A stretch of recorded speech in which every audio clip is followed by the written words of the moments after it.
Hugh Hall hid in the bushes. He looked out into the cold, dark woods. He glanced down at his wristwatch. 2:34 a.m. It's almost time, he thought to himself. On his other hand was a small device with a bright red switch. He heard rustling in the trees, and a tall shadow emerged. It was long and covered with black fur. The thing lumbered around while making grunting sounds.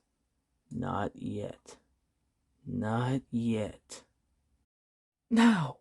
Then he flipped the switch. A large net shot out from nowhere, trapping the beast. The creature squirmed around, and even started calling for help. Hugh strutted over, grabbed it by the face, and yanked its whole head off. Underneath the monster's head was a human. A human screaming for help. Hugh looked at the guy and said, "Oh, don't worry.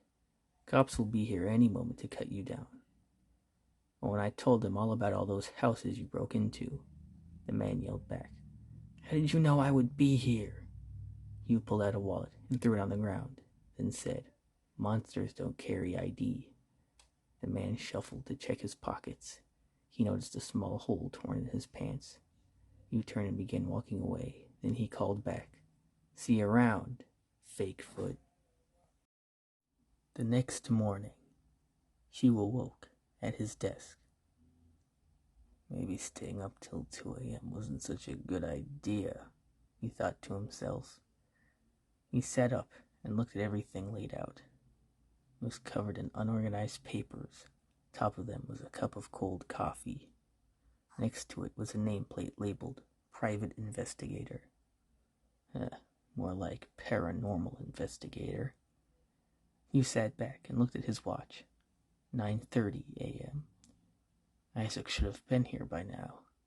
He sat up and began marching to the door, when suddenly it burst open, and Isaac Peters came charging in. Hugh, I know I'm late, but I can explain. See, I was at the grocery store, and I was in the line, and there was this old lady, and he interrupted. "Calm down, it doesn't matter. I'll only be mad if you didn't get those files." Isaac reached into his satchel and pulled out several filed papers. "Of course I did," he said. "All right, let's see what we have to work with," said Hugh. They sat down and laid the files out on a table. Isaac opened the first and said, "Dinosaur bones were found somewhere out in Colorado." "Yeah, so?" "There's a catch. The bones were found in shallow dirt. They couldn't have been planted there since the area was undisturbed." They still could be fake. What else did you find?"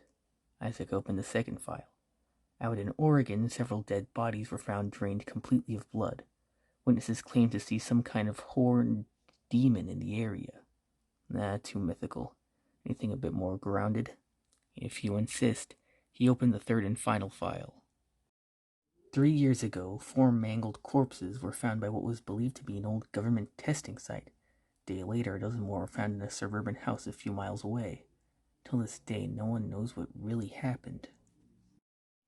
Now this is more like it. Can't wait to take a look." "Should I be worried about your excitement to find dead bodies?" Isaac asked.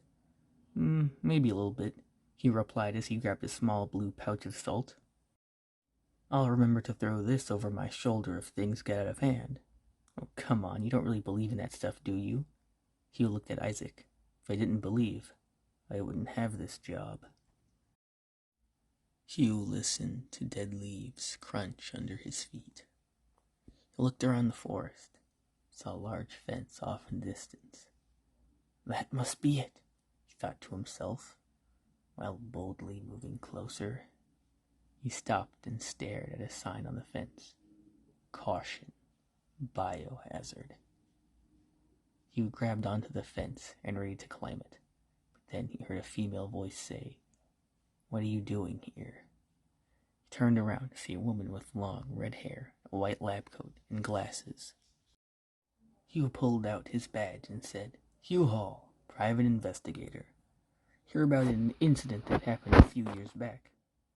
The woman's face contorted with anger. "This is a government establishment.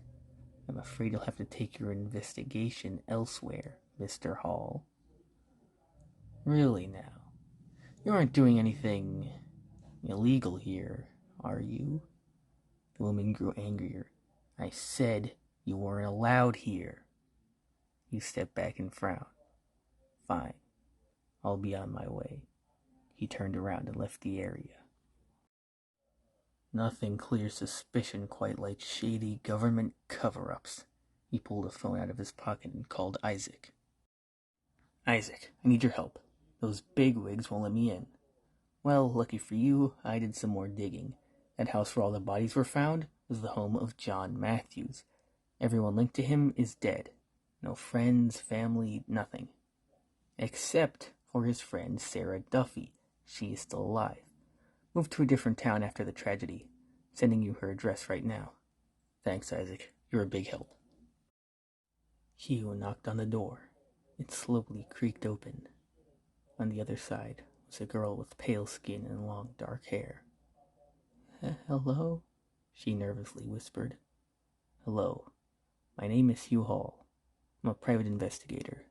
Do you mind if I asked a few questions? Sarah paused for a moment. No, not at all. They sat down in her living room. Then Hugh asked, So what can you tell me about the incident a few years ago? Sarah looked down, completely stunned by the question. You wouldn't believe me if I told you. Try me. She stayed silent for a moment. That was the night I lost everything. We were just kids. We were only trying to have fun.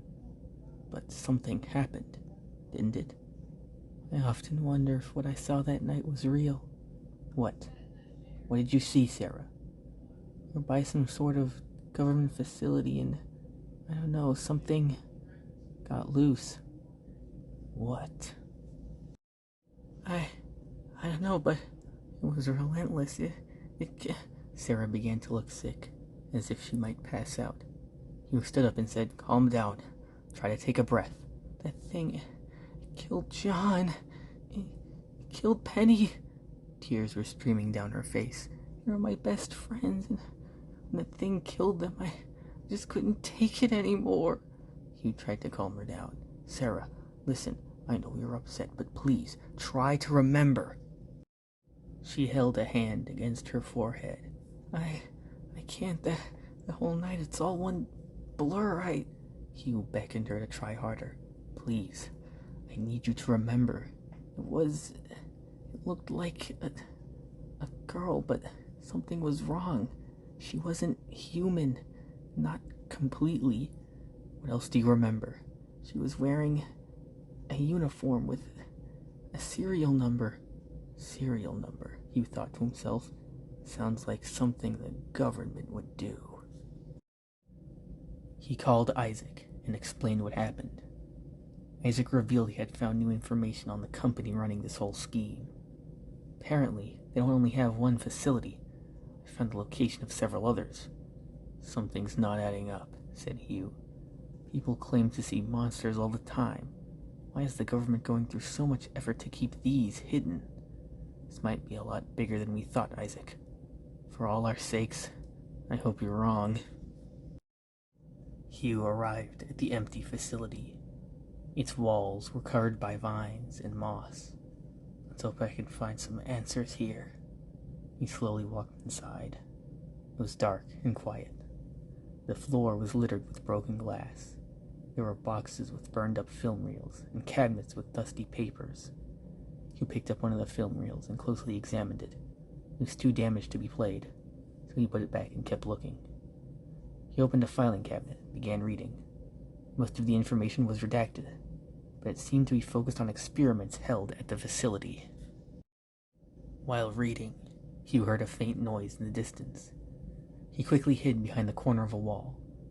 Must be some government agent trying to do to me what they did to Sarah. He slowly peeked around the corner and didn't see anyone there. It's strange, he thought. I could have sworn out of nowhere, he couldn't breathe, as if something was squeezing his neck. He slowly lifted off the ground. He waved at the air, trying to find out what was doing this to him. Then, several green and pink pads faded into view. They surrounded two yellow and black eyes floating above. It all melted and morphed together, forming a chameleon-like body. Hugh's eyes widened. The creature shoved itself forward and began to squeeze Hugh's neck even tighter. He tried to grab at it and wrestle with it, but his lack of air made it difficult to summon the energy. He was beginning to lose consciousness. That was when an arrow flew past Hugh's face and stabbed the creature directly into one of its eyes. It dropped to the floor and began clawing at his wound. Hugh looked up and saw a man wearing all black tactical gear and a face cover. Hugh got to his feet. "Who the hell are you?" The man looked at him and said, "None of your concern. Stay out of this." The creature ripped the arrow out of its socket. It hissed, then leaped forward. Hugh jumped out of the way, but it tackled the stranger. It tried to claw at him, but he fought back. Hugh contemplated whether or not he should help the man. He quickly decided it would only make sense to repay him. He tackled the creature and held back its arms. It lifted Hugh up and activated its camouflage. While the creature was invisible, it appeared as though Hugh was floating midair. The stranger recovered, then pulled out a crossbow and ready to fire. The creature bit Hugh's hand. "Ah!" But he still held on. The stranger fired his crossbow. It pierced the monster's skin, killing it. Hugh fell to the floor. He landed in a puddle of green blood. He stared into the creature's eyes as the color faded away. He looked up at the stranger walking towards him and passed out. He awoke on a cot in a dimly lit room. He sat up and realized there was a bandage around his arm. He got up and looked around. He was in some sort of underground hideout. He saw a computer on a desk. It was already on and open. Hugh looked through it and found a video titled Entry 12. He played it, and in it he saw the same red-haired woman from the facility. Next to her was a large gas chamber. Within it was a girl with pale skin and black hair. She seemed to be chained to her bed. Several scientists walked in with a large crate. It seemed to rock back and forth as if something was inside of it.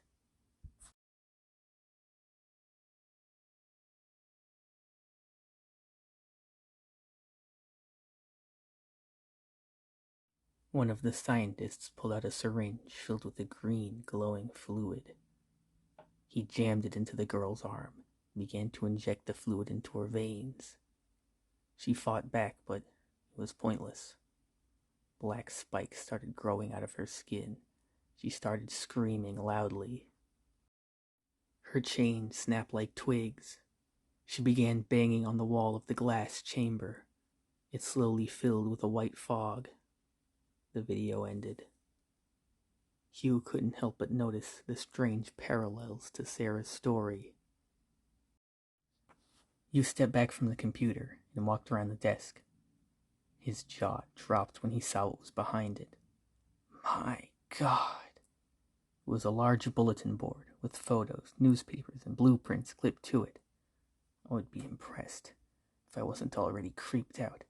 He saw a map of Colorado with a big red circle, the same place Isaac mentioned the dinosaur. Next to it was a photograph of an abnormally large spider web. Behind it was a humanoid shadow. A humanoid shadow with multiple arms. Next to it was a blueprint of a skeletal machine.